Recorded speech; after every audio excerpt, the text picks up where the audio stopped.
大家好，我係麥玲玲，今日嚟講下關於拜太歲嘅注意事項吓。好多朋友咧新正頭都會拜太歲，但係過咗正月又得唔得咧？係可以嘅，因為有時你會忘記咗，又或者原來你唔知道你自己個生肖同今年有一啲嘅衝突。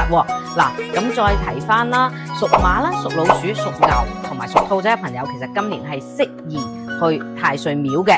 咁但係當你祈福嘅時間要留意啦，每一個廟都會有少唔同嘅喎。大嘅太歲廟會有斗母元君，咁啊拜即係所有60個太歲嘅統領先拜咗佢，再拜翻所謂當年嘅守護神，即係丙午年嘅文節大將軍。